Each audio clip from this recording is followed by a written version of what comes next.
Bonjour et bienvenue à l'Authenticité mise à nu, le podcast sur lequel on parle des différents comportements qui ont un impact direct sur l'émergence de votre plein potentiel. Je m'appelle Mélanie Richard, je suis infirmière clinicienne et psychothérapeute. Chaque semaine, je reçois un invité avec lequel, à partir d'histoires vécues, nous partagerons sur différents sujets tous les comportements qui peuvent avoir un impact direct sur l'émergence de votre plein potentiel, sans oublier les pistes de solutions pour pouvoir savourer votre best life. C'est un rendez-vous chaque semaine.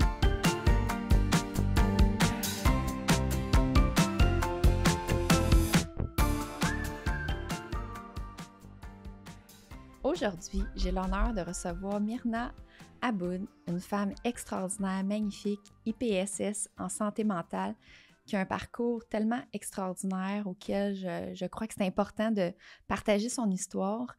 Myrna est libanaise et vient du Liban, donc un parcours assez exceptionnel avec qui on va discuter aujourd'hui, entre autres, de la résilience. Donc, bonjour Myrna. Bonjour Mélanie. Merci beaucoup d'avoir accepté, Myrna, de venir sur le podcast pour justement discuter de tout ça ensemble. Merci pour ta confiance, merci pour, je ne sais pas, d'avoir cette idée de me parler. Je me sens vraiment privilégiée. Merci. Merci.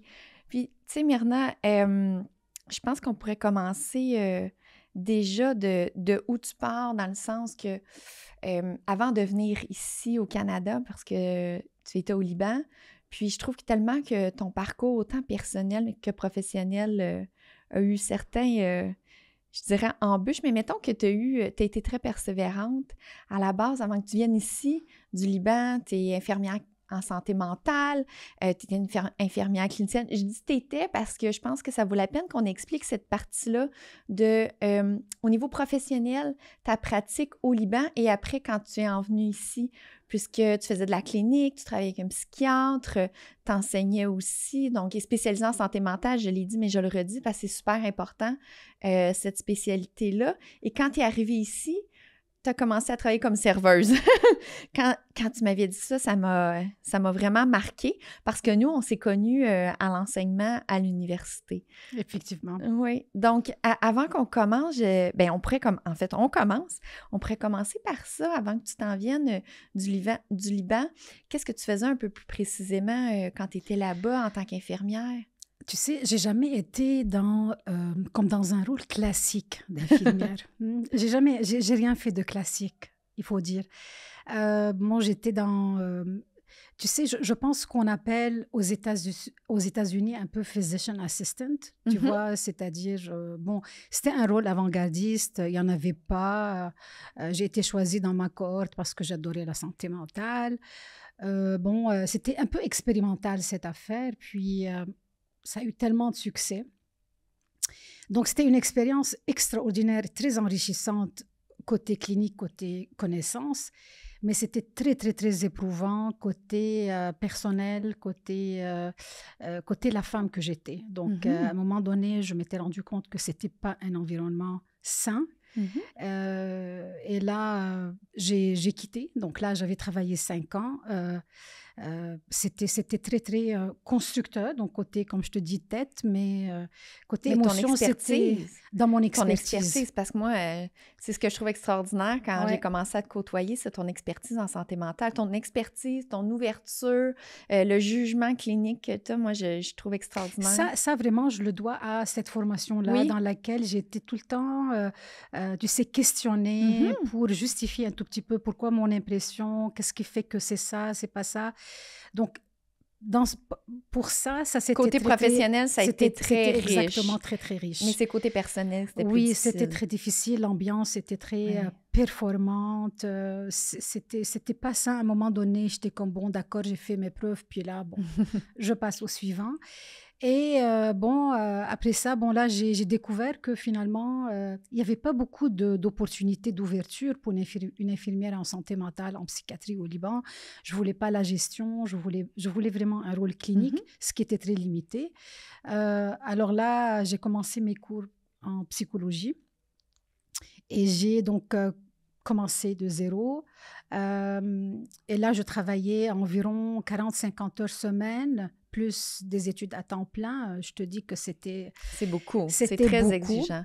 Ouais. Alors là, j'ai été jusqu'à un peu la maîtrise, mais qui était un peu niveau, comment te dire, un tout petit peu que le master ici, tu vois. Mhm. Donc, puis là, j'ai commencé mon DEA, bon, tout ça parce que je voulais être psychologue, avoir un PhD en psychologie, et c'était ça le projet de venir au Canada.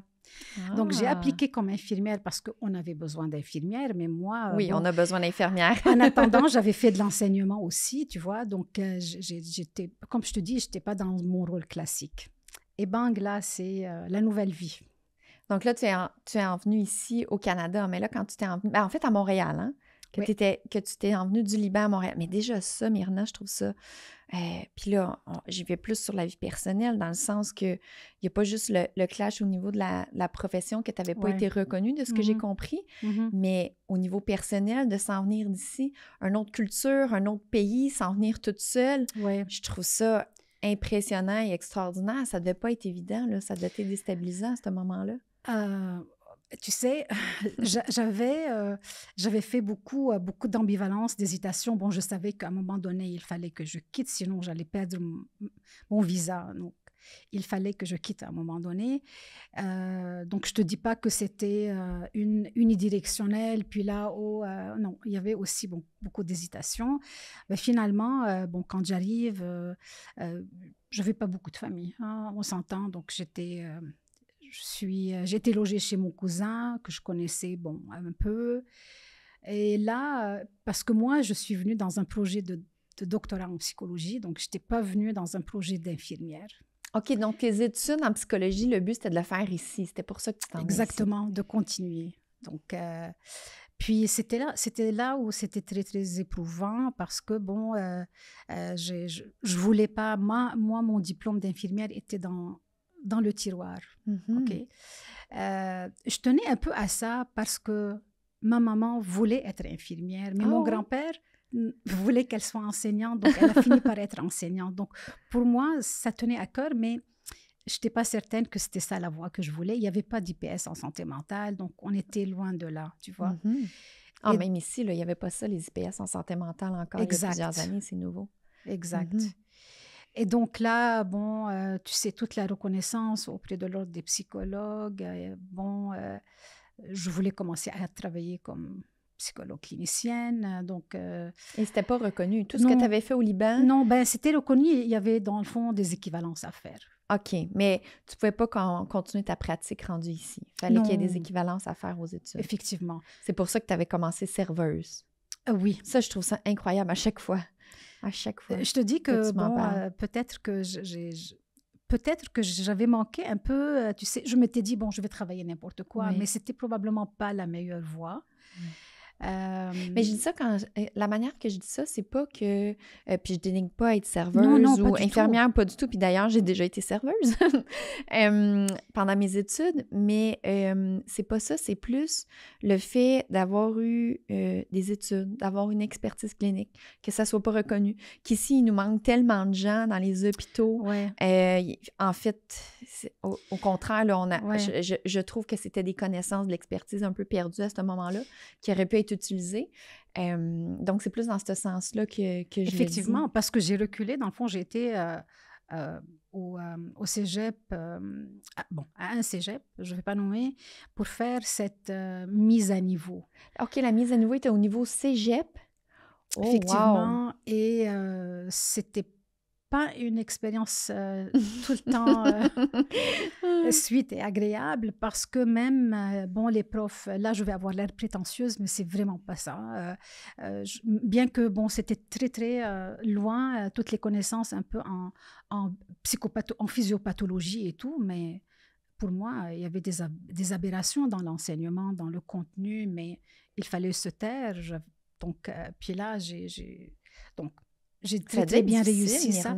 C'était très difficile. D'être là toute seule, tu sais, j'ose m'imaginer, j'essaie de m'imaginer parce que je ne l'ai pas vécu, mais changeant de pays, sans famille, tu sais, peu importe le pays, le changement de pays, les références ne sont pas là, ta sécurité, tu sais, je me dis quand on a notre environnement, ce qu'on connaît, nos points de référence, là, tu perds tout ça, mais même au niveau professionnel, Ça devait être difficile, là, sur Ah oui, soi. puis je te cache pas que, bon, là, à un moment donné, j'étais dans une confusion par rapport à mon identité professionnelle. Ouais. Alors là, je fais quoi? Parce Mhm. que, bon, donc pendant longtemps, je faisais les deux. Donc les équivalences là, mes cours à l'UQAM pour être psy. J'attendais bon, que des professeurs pour m'accepter comme étudiante au doctorat. Puis, parallèlement, je ne voulais pas lâcher tout à fait le côté infirmière. Donc là, Mhm. pendant longtemps, j'étais dans les deux études, je faisais les deux. C'était pas facile. Donc là, à un moment donné, c'était le moment déterminant où il fallait trancher et décider quelle voie que je veux.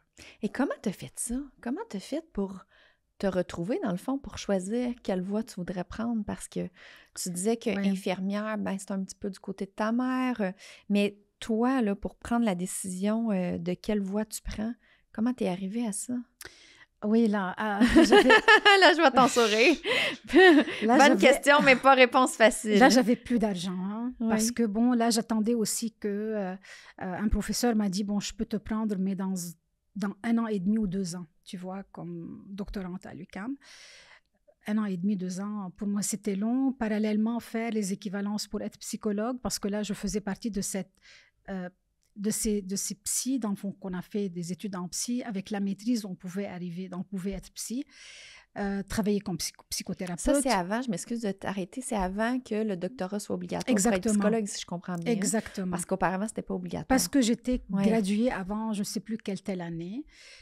Donc là, mais il fallait que je fasse des stages avec supervision. Puis les stages, je ne sais plus combien d'heures, c'était pas payant. Plus il fallait payer la supervision, j'avais pas l'argent. Donc on s'entend, attendre 1 an et demi pour entrer aussi au programme de doctorat et peut-être avoir une bourse, c'était même pas certain. Alors là aussi, ça veut dire... Donc c'était un peu... à prime abord, c'était le côté économique. Mais si je gratte un tout petit peu, je pense que le nursing m'est jamais sorti de ma peau. Tu sais, j'ai toujours été quelqu'un qui aimait beaucoup le côté médical, beaucoup le côté pharmaco, beaucoup le côté care, humain. Et donc là, puis en plus, ce qui m'éloignait de ça, c'est que je me disais, mais comment je vais faire comme infirmière? Moi, je n'ai jamais travaillé comme infirmière, tu vois, comme infirmière dans mon rôle classique. Oui, pas infirmière en santé mentale. On parle d'infirmière sur les étages, en Parce fait. qu'il fallait faire ça. Oui. Oui, il fallait passer par là, dans les études. Oui. C'est tout qu'un parcours, ça, Myrna. Effectivement. Tout qu'un parcours. Mais là, tu as continué, tu es devenue infirmière. En fait, non, j'aime pas dire ça. Tu étais déjà infirmière, mais tu as été reconnue infirmière ici au Québec. Puis là, tu avais continué tes études aussi parce que là, maintenant, tu es IPSS. Donc, une infirmière praticienne spécialisée en santé mentale. Exactement. Qui est excellente d'ailleurs. Je suis tellement... moi, je trouve tellement que les patients qui te côtoient sont chanceux, justement, de... Tu sais, tu as un parcours... Mais c'est vrai, Myrna, tu sais, tu as un parcours... Puis là, on a pas assez vite sur ton parcours professionnel parce que je pense qu'on pourrait faire le podcast sur ça, mais c'est pas le but de toutes les expertises que tu as, les expériences que tu as fait, les études à différents niveaux, autant au Liban qu'ici, mais l'ensemble de l'œuvre fait aussi toutes tes connaissances, toute ton expertise, puis qui te sert lorsque tu vois un patient. Puis moi, je trouve ça extraordinaire chaque fois que tu me parles d'un patient quand on a une discussion confidentielle, mais en tant qu'infirmière ensemble, de à quel point tu te questionnes, à quel point tu regardes tout puis toujours. Quand je dis tout, c'est autant les médicaments, autant comment que la personne se sent dans son ensemble, physiquement, psychologiquement, la santé mentale, puis tu regardes toujours dans l'ensemble, mais pour le bien-être du patient. Moi, je trouve ça extraordinaire. Ce que tu dis, ce que tu m'as dit d'ailleurs il y a quelque temps, ça m'amène à penser effectivement que rien ne se perd. Quand j'étais aussi aux études au Liban, j'étais en psychanalyse pendant 4-5 ans. Tu sais, à un moment donné, parce que tous les étudiants allaient dans ce cheminement-là, ou la majorité, mettons. À l'époque, j'ai pas vu que j'avais gagné grand-chose. Bon, grave. Là, maintenant, je vois avec le recul, je vois que si. Donc, il y a eu des gains personnels, une introspection différente par rapport à mes enjeux, mais surtout, l'écoute que j'apporte aux patients, je pense que ça vient de là. Donc oui, même plus tard, j'aurais pas voulu, mettons, aller dans le chemin comme être psychanalyste. Mais ce cheminement-là a été très enrichissant dans mon parcours. Et justement, je le mets à profit de mes compétences actuellement. Puis là, tu sais, il n'y a pas grand monde qui connaît tout ça de moi, parce que je ne suis pas là à dire à tout le monde, hein, tu sais. Non, mais moi, j'en apprends. Je t'écoute et j'en apprends. Oui. Donc, hier, c'était drôle, mais j'avais une jeune patiente que je n'avais pas vue depuis longtemps. C'est correct que je parle de ça. Ben, sans dire son nom comme d'habitude, non, la confidentialité, mais je n'ai pas besoin de te le dire. Absolument. Mais qui vient me voir, puis bon, qui me parle d'être... le sentiment d'être coincée, d'être opprimée. Puis j'essayais de voir un tout petit peu l'environnement, les stresseurs. Il n'y avait rien de particulier. Donc là, je l'ai laissé parler. 30 minutes plus tard, elle avait la réponse. Wow. Et donc là, je lui ai dit, donc tu es en train de me dire que tu es prise dans le conflit. Ton père et ta belle-mère, ta mère et ton beau-père, les conflits des deux ensemble, et toi, tu es prise entre les deux. C'est ça ce que tu as utilisé, parce qu'elle a utilisé le mot coincé. Et là, elle a réutilisé. Donc, cette écoute-là, je la dois dans le fond. Tu sais, pendant 20 minutes, probablement, je l'ai laissé parler, tu vois.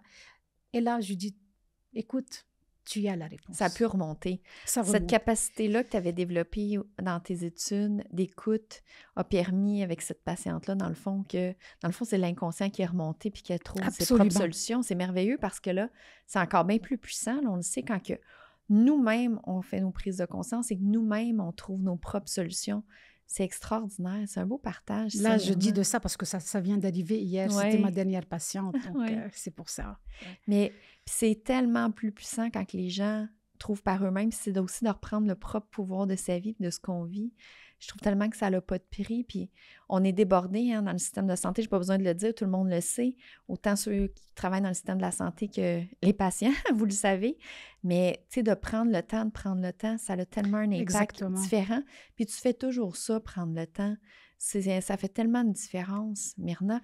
Puis tu sais, ce que j'aime aussi de ce que tu viens de dire, pas par rapport à l'histoire de la jeune, mais le fait que tu dis « Ah, mais ça me fait penser mes études en psychanalyse. » Tu sais, des fois dans la vie, on a l'impression qu'on fait des chemins, on fait des choix, on fait des chemins différents. On se dit « Ah, mon Dieu, j'aurais pas dû faire ça, j'ai perdu mon temps, ou à quoi bon, à qu'est-ce que ça va me servir? » Puis au fond, on perd rien. Absolument. Tout ce qu'on fait, c'est des connaissances, c'est des expériences, c'est de l'acquis. Puis la preuve, regarde avec ce que tu viens de mentionner, tu avais fait ces études-là en disant, je sais pas trop, OK, oui, un diplôme de plus, des études de plus.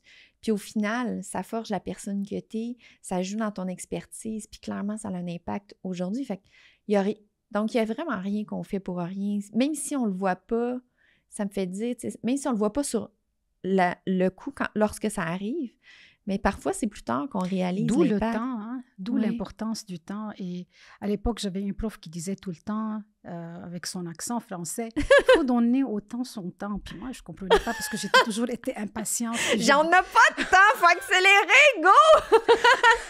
Allez, go! Puis là, avec le recul, je me dis, c'est vrai, tu vois? Donc, le temps, dans le fond, c'est notre allié. Puis, des fois, mes patients viennent dire « Ah, ben j'ai perdu 1 an, j'ai perdu... » Non, tu n'as rien perdu. Non. Tout, c'est un gain, tu vois.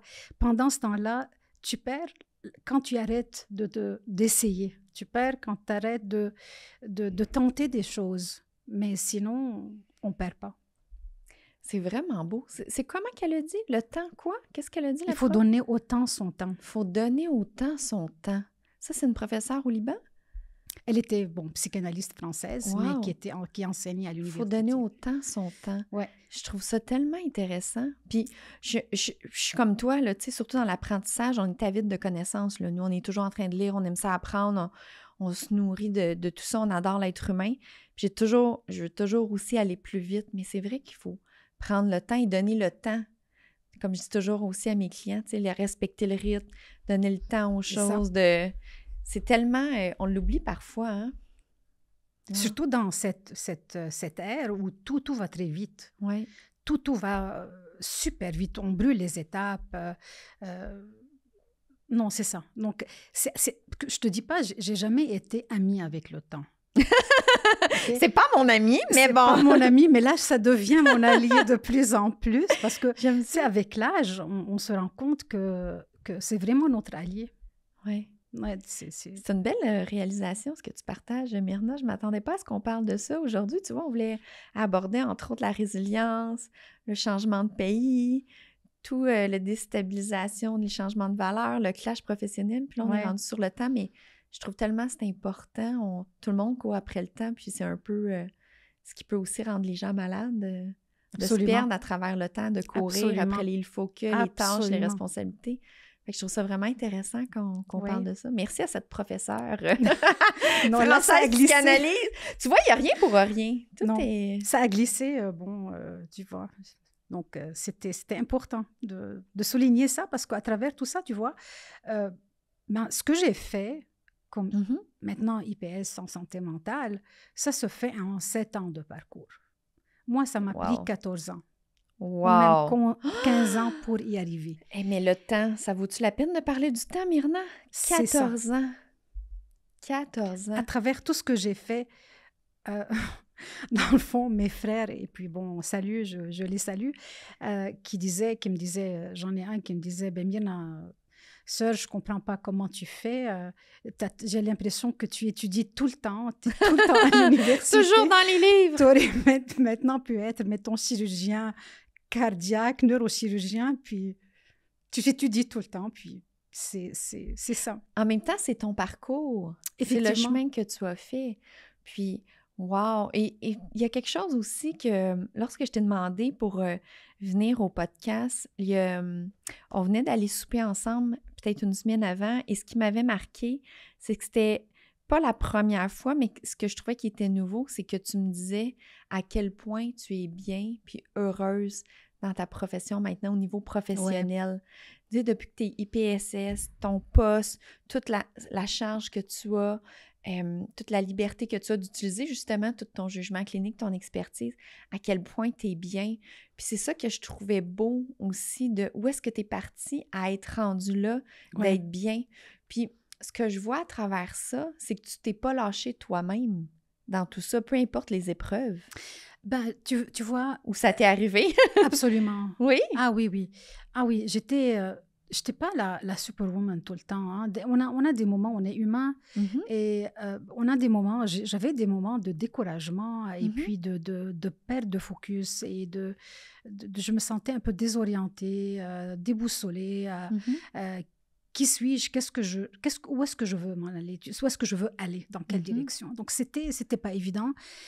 Et là, l'importance d'être entouré de personnes sages et aimables. Et donc là, le rôle vraiment du soutien social, ou plutôt du soutien psychosocial qu'on peut avoir, et que dans toutes nos interventions, on évalue ça, puis on veut que ça soit présent dans la vie des gens, effectivement, mais parce que j'étais entourée d'excellentes personnes, dont un ami qui était là, à chaque fois où je voulais, tu sais, juste réfléchir à voix haute, puis ressasser mes pensées, puis analyser, puis parler, lui, il était là parce qu'il m'écoutait, et je savais que ce qu'il disait, c'est parce qu'il me connaissait très bien, et c'est parce qu'il a le bon conseil à me donner. Et donc là, c'est aidant. Hein? Donc, je n'étais pas solo. De ne pas être seule malgré tout. Parce que ça, c'est quelque chose que je trouve assez impressionnant, le changement de pays, et d'être à se retrouver, à se questionner comme ça sur soi. Là. C'est pas juste... moi, je trouve ça beaucoup... Peut-être que c'est à toi de me le dire, c'est toi qui l'as vécu, mais tu sais, t'es pas juste arrivé, puis au niveau de ta profession, tu avais ton poste, tu continues dans quelque chose que tu étais déjà confortable. Parce que là, on parle au niveau professionnel, mais là, clairement, de ce que je comprends, il y avait aussi des questionnements au niveau personnel, mais en plus d'arriver toute seule, pas avoir nos points de repère, puis la famille. C'est sûr que culturellement, c'est pas pareil comme au Liban non plus. Non. Sans aller dans les détails, commencer au Liban, commencer ici... je veux dire, c'est assez évident que c'est différent, mais de toute façon, même si ça serait dans un autre pays, ça serait différent. C'est pas parce que c'est le Liban ou c'est parce que c'est le Canada, juste le changement de tout ça. Comment qu'on fait pour se retrouver dans tout ça? C'est qu'il devait y avoir des journées qu'on se sent perdu, seul, perdu, j'ose imaginer. C'est ça, d'où l'intérêt d'être vraiment... Ben, il faut dire aussi que moi, je suis pratiquante, puis ma foi aussi m'a beaucoup aidée, Oui. tu vois. Puis j'ai des gens dans le fond de ma paroisse qui sont... Je savais qu'il y avait tout le temps des gens sur qui je pouvais compter. Donc, de ce que j'entends, c'est vraiment de ne pas se sentir seul qui fait une différence. Absolument. C'est vraiment d'avoir le soutien. Puis tu sais, je ne veux pas comparer Myrna, pas du tout, mais c'est juste que à ce que ça me fait penser, c'est que ça fait un petit bout, je ne sais pas combien de temps, je ne sais pas si depuis la pandémie, j'entends souvent, puis je ne veux pas faire de comparaison avec ce que tu es en train de dire, mais c'est juste ça me fait penser à ça. J'entends souvent dans mon bureau, peu importe l'âge, le sexe, les gens souffrent de solitude. Je crois que ça semble, j'ai pas une étude là-dessus, là, mais ça revient souvent, la solitude, C'est vrai. c'est ça qui est souffrant. C'est Peu vrai. importe ce qu'on vit, puis je juge pas, là, vous le savez comment je suis, là, je suis pas là pour juger si tu vis telle chose ou telle situation ou telle maladie, mais ce que j'entends beaucoup de souffrance depuis un certain temps, il faudrait que je me pose la question parce que là, ça vient de me remonter. Peut-être, en fait, c'est une bonne question que je vais me poser en dehors du podcast. La solitude, c'est quelque chose qui fait souffrir beaucoup l'être humain. Puis comme je te dis, peu importe l'âge, le sexe, tu sais, j'ai des jeunes, j'ai des gens de 60, 70, 80 ans dans mon bureau, donc, mais la solitude, ça fait mal. Tu sais, j'étais il y a 2 mois dans une formation à Boston pour Harvard. Il y avait justement dans 2 conférenciers qu'on soulevait le problème de la solitude aussi. Intéressant. Il faudrait que tu m'en reparles. On s'en reparlera en dehors du podcast. On s'en parlera. Ça, c'est nous, là. On aime ça apprendre, toujours en train de lire, conférences. Mais oui, intéressant. Je pense qu'il y a quelque chose à aller regarder sur ça. Donc, ça, autant ça peut être souffrant pour l'être humain. Toi, ça a été vraiment un élément, justement, qui t'a aidé à passer à travers ce que tu vivais, de ne pas te sentir seule. Parce que là, de ce que j'entends, tu avais des amis, tu avais entre autres une personne, un ami en particulier que tu pouvais même te confier, parce que ça aussi, c'est important. Pas juste de parler, il fait beau aujourd'hui. Ça, c'est une chance. Hein. Bon, je pense que ça, c'est... tu sais, avoir quelques amis vers qui on peut se confier, se tourner n'importe quand et se confier entièrement. Ça, c'est une expérience humaine extraordinaire, mais je pense qu'il se fait de plus en plus rare. Donc, pour ça, j'ai été chanceuse. Puis, tu sais, il y a des gens qui vont aller vers la psychothérapie. C'est extraordinaire quand on choisit le bon ou la bonne psychothérapeute avec qui ça va cliquer, tu vois. Ça aussi, c'est extraordinaire. Donc, il faut toujours trouver l'espace dans lequel on se trouve bien, en sécurité, soutenu. Mais l'amour, être entouré d'amour, c'est ça qui pallie à la solitude. C'est ce sentiment d'être aimé et accepté. Oui, puis je rajouterais, puis tu me diras ce que tu en penses, peu importe ce qu'on vit, de pouvoir avoir quelqu'un qui est là pour nous écouter. Puis quand tu dis amour, moi j'entends, c'est d'être là, d'accueillir ce que l'autre vit, de se sentir accueilli dans ce qu'on vit, sans se sentir jugé, de pouvoir se vulnérabiliser. C'est exactement ça. C'est ça, hein? Pouvoir nommer ce qu'on pense, ce qu'on ressent, même si ça fait pas de sens. Puis en plus, ce qui se passe, puis c'est de la psychologie, mais c'est un peu aussi ce que tu as raconté par rapport à la patiente d'hier, puis probablement, à toi de me dire si c'est ce qui a aidé aussi dans ce que tu as vécu, mais lorsqu'on a un espace comme ça, qu'on se sent en sécurité, pas jugé, qu'on peut dire tout ce qu'on pense sans attendre, que ça ne change rien dans la relation, évidemment, avec un psy, ça ne fait pas ça, mais avec un ami, bien, c'est là aussi qu'on fait des prises de conscience, c'est là aussi qu'on se découvre davantage, puis qu'on réussit aussi à avoir une meilleure solidité dans qui qu'on est ou dans ce qu'on veut, puis sans savoir ce qu'on veut, le prochain pas. Qu'est-ce que je fais comme prochain pas? Absolument. Absolument. Tu sais, l'humain, il est fait pas pour vivre seul. L'humain, il est fait pour aimer et être aimé, et pour vivre en société, puis vivre en communauté ou avoir des gens vers qui il peut se tourner, se confier. Oui. Ça, c'est très important. Oui. Et donc, moi, quand je parle de ma résilience, tu vois, oui, il y avait une détermination parce que moi, je ne voulais pas du tout... moi, si j'ai quitté un pays, une famille derrière moi, ce n'est pas pour vivre qu'une qu'une expérience de réussite. Mhm. Donc, il y avait ça aussi, tu vois. Donc, il fallait que je me prouve aussi que je voulais vivre une expérience de Tu étais réussite. déterminée aussi. C'est une de Absolument. tes forces de caractère Absolument. aussi. Mais Mhm. cette force de caractère, c'est pas linéaire. Ouais. L'humain n'est pas linéaire. Mhm. Donc, on tombe, on remonte, on chute, on monte. D'où l'expérience que, tu sais, il n'y a pas de perte, il n'y a pas de... Tout est expérience. Donc, je trouve un mot, là, tantôt, je vais te le dire, mais il me Quand vient il pas à viendra. l'esprit quand il Quand viendra. le mot viendra, Myrna, tu me diras. Tu me couperas Ouais. la parole s'il Oui. faut. Non, c'est ça. C'est juste, c'est itératif, c'est pas linéaire. Donc, on fait ça, on fait ça, on fait ça. Puis C'est ça les apprentissages de la vie. Puis à Exactement. travers tout ça, il y a de l'anxiété aussi qui se présente. Il y a des peurs, il y a des inquiétudes. Ah oui, puis tu sais, puis tu m'as dans le fond, on s'est connus dans une période où Oui. je me sentais pas super bien. Donc là, c'était aussi une période d'épreuve dans ma vie. Donc, il y a tout ça, c'est juste, on fait, j'ai vécu des échecs, mais j'ai vécu aussi beaucoup de réussites, tu vois. Et on apprend même dans les échecs, on apprend de nous-mêmes, on apprend beaucoup sur notre caractère.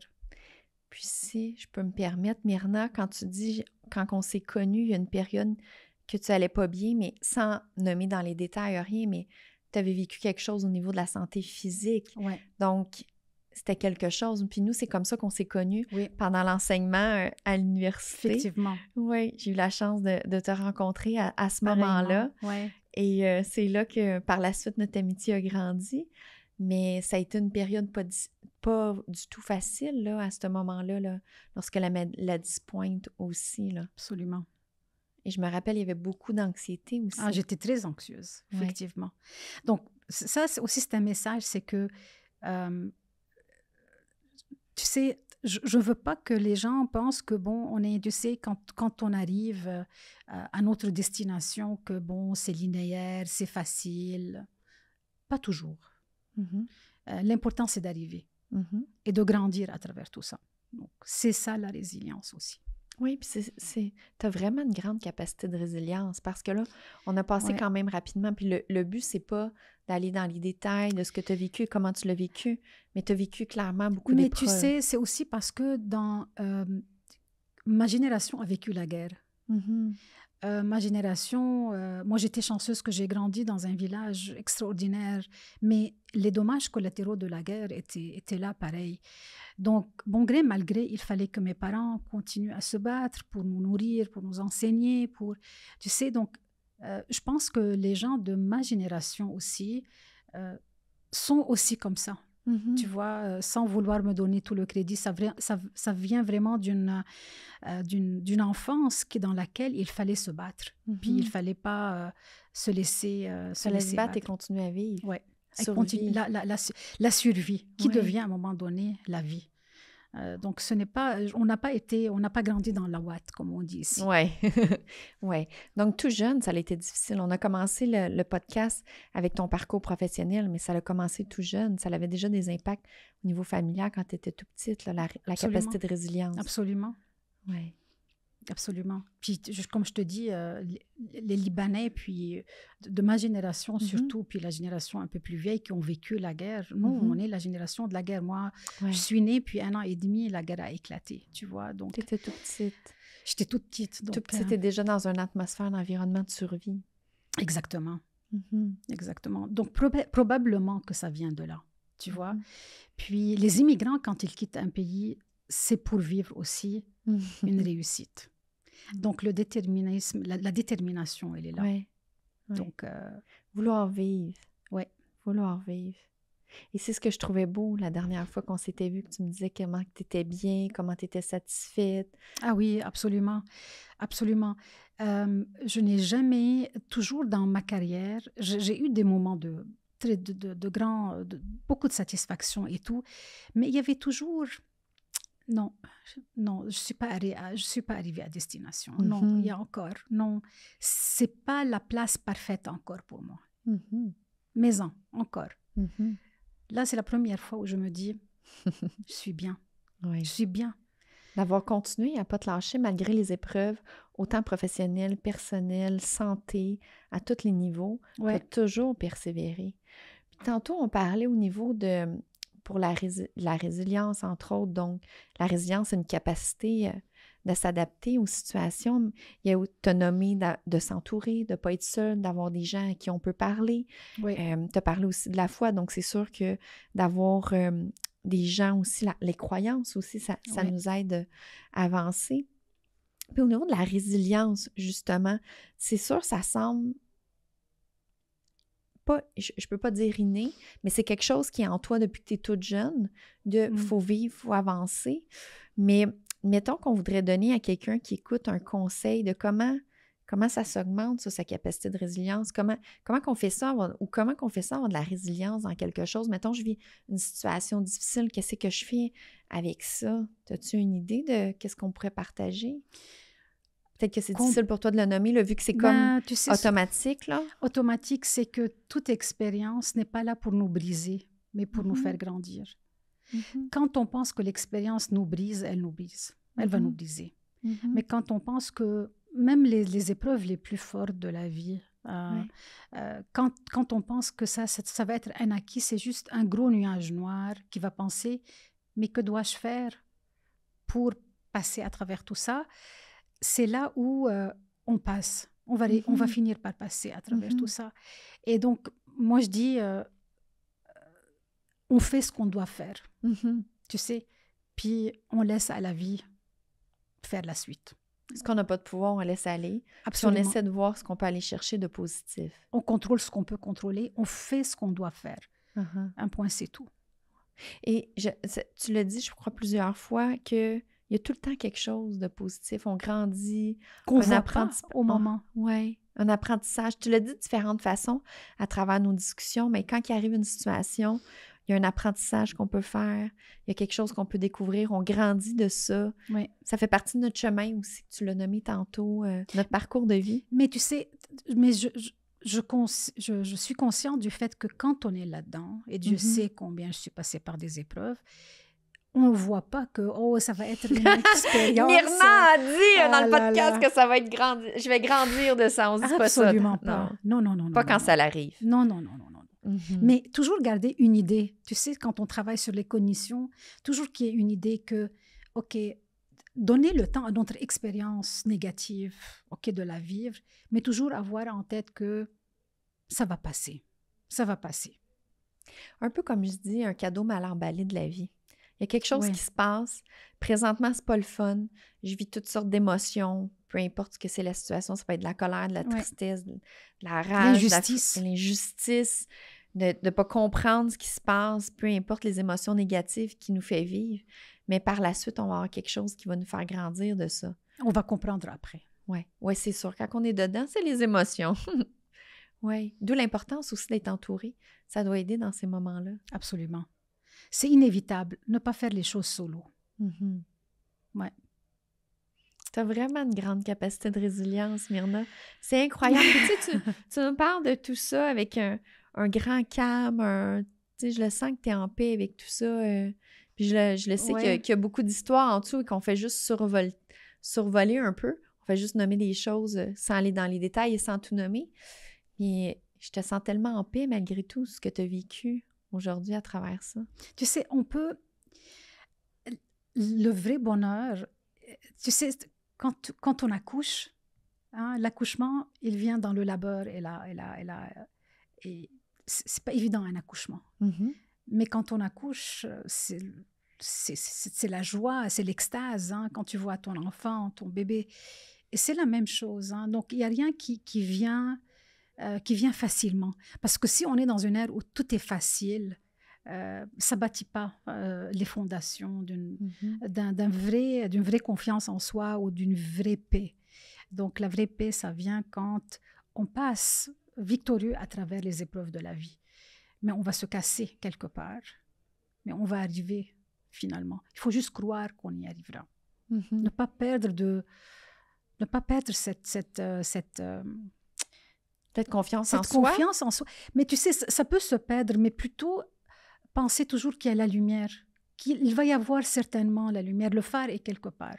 Même si je le vois pas présentement. Je le vois Ce pas. qui se passe, c'est difficile, c'est... Peu importe l'émotion Ouais. qui se passe, mais ça reste temporaire. Ouais. Puis il y a quelque chose qui va s'en venir de beau. Même si je le vois pas, il y a trop de brouillard, mais il y a quelque chose de beau qui s'en vient. Exact. Mais gardez ça en tête. Ça, c'est Exact. quelque chose qui t'a aidé à travers ce que tu vivais. Oui. OK. Exactement. Voilà. Ah, j'apprécie tellement que tu partages tout ça, Ben merci Myrna.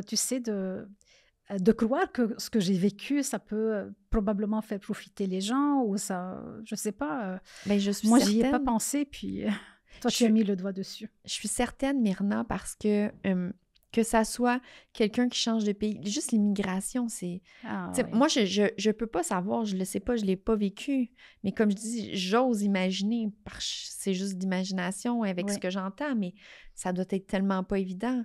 Plus tout ce que tu as vécu, tantôt tu as nommé la guerre, tu as nommé tout ce que tu as vécu aussi au niveau professionnel, la maladie quand je t'ai connue, tu en as vécu énormément, là. Puis encore d'être là aujourd'hui, d'être calme, d'être en paix, tu n'es pas dans la colère, tu n'es pas dans la frustration contre la vie, l'injustice de la vie, pourquoi moi?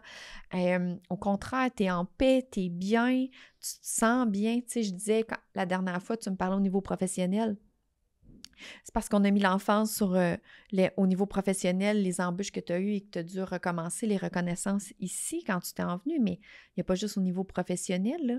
Il y a à tous les niveaux. Donc, c'est beaucoup tout ça, je trouve. Et ça reste que tu es bien, tu sais, c'est ce que tu me disais, puis tu es bien pas juste au niveau professionnel. Je te sens bien aussi. Oui, tu m'as toujours dit ça, que tu me sens bien. Oui. Tu sais, d'où l'authenticité, hein? Donc là, quand tu m'as parlé que il faut juste... je t'ai dit, qu'est-ce qu'on va parler? De quoi qu'on va parler sur ton podcast? J'ai rien à dire. Je sais pas. Tu m'as dit, juste, sois authentique. Ouais. Et je pense que le plus important, c'est qu'on soit authentique et qu'on soit... c'est aussi comme une leçon à donner. Il n'y a pas de leçon, c'est juste être vraiment vrai avec soi-même. Mm-hmm. Tu vois, c'est le plus proche de soi-même. Quand on se couche sur notre lit la nuit, on dit, est-ce que j'étais vrai avec moi-même dans la journée? Oh, avec mes vraies valeurs? Est-ce que j'ai été fidèle à moi-même, à mes vraies valeurs? Tu vois? Donc, c'est être connecté avec ses vraies valeurs. C'est beau, il faut des fois porter le masque du bonheur, hein, pour ne pas avoir l'air d'un downer, comme on dit. Certains de mes patients me disent, je ne veux pas avoir l'air d'un downer, quelqu'un qui fait déprimer les autres. Non, mais le vrai bonheur, ça se sent. Tu vois, Ouais. la vraie paix, ça se sent, ça se propage. Et je le ressens de toi. Je le ressens. C'est ce que tu me dis. Oui, Ouais. mais c'est vrai, je le ressens. Puis, j'aime beaucoup ce que tu viens de dire, d'être proche de soi, de ne pas se lâcher soi. Peu importe ce qu'on vit, au fond. L'important, c'est nous de ne pas se lâcher, je pense que c'est de l'amour de soi aussi, puis c'est pas de amour égoïste, je me donne des bisous. L'amour sain. Oui, exact, de pas nous-mêmes nous lâcher, de justement, peu importe les décisions qu'on fait, les choix qu'on fait ou ce qu'on vit, de prendre soin de soi et de rester connecté à qui on est et vers où est-ce qu'on s'en va. Exact. Peu importe l'épreuve. Exact. Exact. Et on finit par sentir une belle solidité et une paix comme toi, Myrna. My God, merci. Je trouve ça vraiment inspirant. Je le dois, dans le fond, tu sais, aussi, comme je te dis, aux gens qui m'ont aimé tout le long, qui m'ont soutenu, qui ont cru en moi et qui étaient là au moment où moi, j'étais vraiment découragée. Il y a toujours eu des gens, des personnes qui ont cru en moi. Et c'est ça ce que je leur dois. Donc, c'est pour ça que je repars, dans le fond, plutôt je retourne à cette idée que l'humain ne peut pas être bien tout seul dans le fond. Mais c'est pas, je parle de la solitude qui est saine et je parle de la sociabilité qui est saine. Oui. Pas une dépendance. Pas une dépendance. Non. Un soutien de ce qu'on parlait tantôt. Exact. L'amour, l'accueil de l'autre. Exact. Oui. C'est vraiment beau ce que tu viens de mentionner, Myrna. C'est extraordinaire. J'ai même envie d'arrêter sur ces belles paroles parce que je trouve ça très beau, ce que tu viens de dire. Puis, c'est de la reconnaissance, en fait, que tu as. Ah oui, c'est exactement ça. C'était-tu le mot que tu cherchais tantôt? Je cherchais la gratitude. Ça venait pas, j'ai dit. Voilà, Ça va être le mot de la fin. C'est exact. drôle, hein? C'est le C'est mot la que je cherchais gratitude. tantôt. On finit sur le mot que je cherchais. J'adore. J'ai tout de suite vu dans ton regard que c'était le mot que tu cherchais. J'y venais pas. C'est magnifique. C'est C'est ça. magnifique. C'est ça, l'authenticité. C'est tellement beau. J'adore.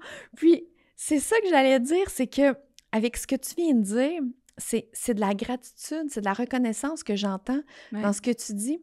En plus d'avoir de la reconnaissance, de la gratitude envers les gens qui ont été là pour toi, ce que tu as vécu de beau à travers ce que tu as vécu, puis même, j'ai envie de dire, tu sais, de mettre une étiquette beau, pas beau, peu importe, je reprendrai des mots que tu as dit tantôt, c'est des expériences.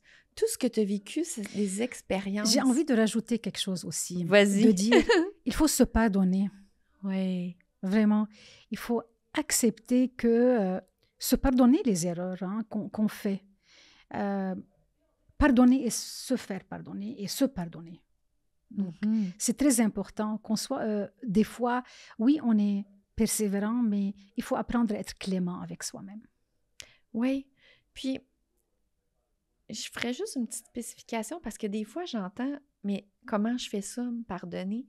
Puis moi, dans ce temps-là, puis je sais pas si toi, tu as une autre façon, mais c'est se permettre d'avoir vécu ça, se permettre ou de le vivre, se permettre de penser ça, au lieu de mettre une étiquette dessus, Ouais. de se taper sur la tête, se permettre d'avoir cette émotion-là présentement, puis de la vivre au lieu de l'enfouir et de se taper dessus à se dire « je devrais pas penser ça, ça devrait pas être comme ça ». Donc, pour moi, se pardonner, c'est se permettre de vivre ce qu'on vit présentement ou ce qu'on a vécu. Absolument. Avec humilité. Ouais. Qu'on n'est pas... tu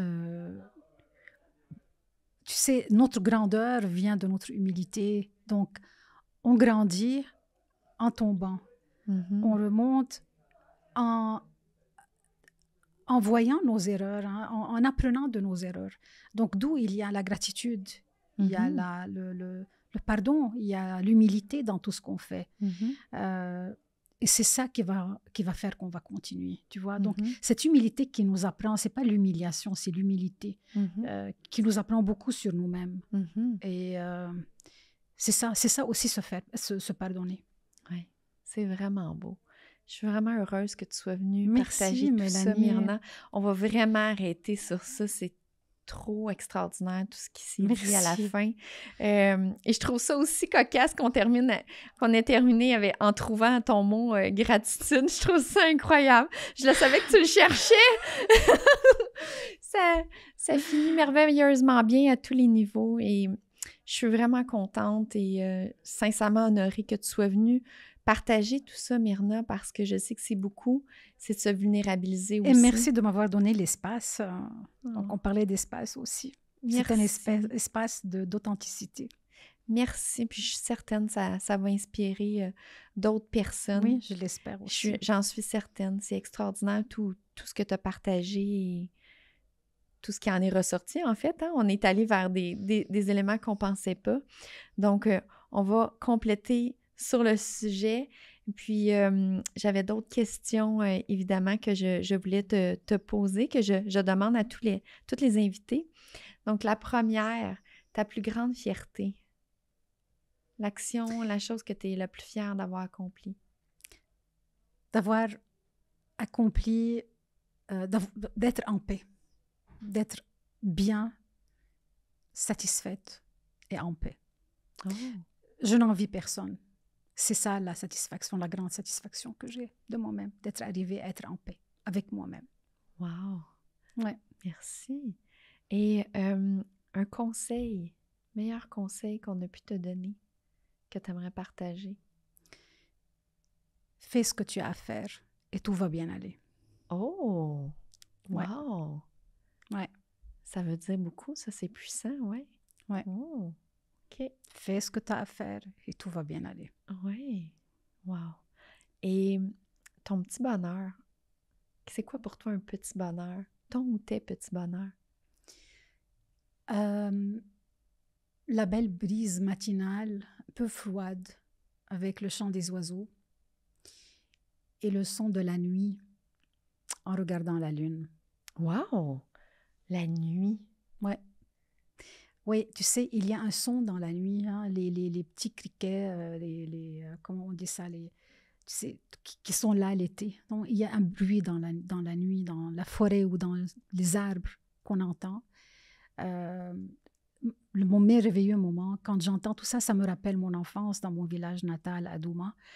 Et c'était des moments extraordinaires. Donc, j'entendais le son de la nuit, l'odeur de la terre avec la lune, les étoiles. Moi, la nature, c'est une création extraordinairement qui me donne beaucoup de bonheur. Donc, que ce soit les moments du matin, quand c'est le calme, hein, le matin, tôt le matin ou vraiment la nuit. Myrna, je trouve ça extraordinaire. C'est la première fois que quelqu'un me nomme la nuit. Parce que pas juste dans le podcast, à travers mes clients, je dis toujours aux gens, vous trouver un petit bonheur, trouvez-vous des petits bonheurs au quotidien. La nuit, puis c'est tellement beau, c'est tellement vrai. Mais tu sais, jamais vu je ne me couche pas à minuit, moi, là, mais mettons vers 22 heures, mais là, comme là, mettons l'été, tu vois, dans les petits parcs, t'entends, il a cette belle brise, t'entends la nuit, les gens, c'est le calme, tu vois, il y a quelque chose pour moi qui me connecte à la terre, qui me connecte probablement à mon enfance. Oui, à mon enfance dans le village, c'est probablement ça. C'est vraiment beau, c'est vraiment beau. Puis j'ai envie de te dire merci parce que ça me fait prendre conscience moi-même de ça. Puis c'est vrai, c'est complètement différent la nuit. Même l'eau, le soir, c'est tout calme. Oui. Moi, j'adore l'eau, j'adore être sur l'eau, sur le bord de l'eau. Puis même ça, le soir, c'est calme, c'est paisible. Exact. On entend beaucoup plus de bruit. J'ai même, tu sais, on parle, puis là, j'ai des images en tête. J'ai même des bruits de feuilles dans les arbres. C'est exactement ça. Il y a des odeurs aussi, hein, oui. de l'humidité qui sortent le matin ou en fin de journée. Et c'est ça. Il n'y a plus cette exubérance humaine. Donc là, on est en terre à terre avec la terre. Oui. Avec l'authenticité. On revient à l'authenticité. On revient toujours à l'authenticité. Ouais. Mais merci. Je vais porter une plus grande attention et d'appréciation à ces moments que moi aussi, je trouve finalement extraordinaires et que je ne réalisais pas. Oui. Et puis ça sent, tu sais, je t'écoute quand tu le racontais, ça semble tellement te ramener dans des beaux souvenirs. Ceux qui font juste entendre le podcast, vous ne le voyez pas, là, mais ceux qui le regardent sur YouTube. Je ne sais pas si on va voir tes yeux à la caméra, mais ça semblait te ramener dans des bons souvenirs, dans quelque chose de réconfortant. Oui. Oui, hein? Oui. Des souvenirs dans le fond d'enfance, même tout ce qui est nature. C'est formidable. C'est formidable. Oui. Et c'est accessible toujours. Ah, absolument. Magnifique. Oui, mais merci. Une dernière question, Myrna. Quelle est pour toi la signification de l'authenticité? Qu'est-ce que ça veut dire, l'authenticité? Oh.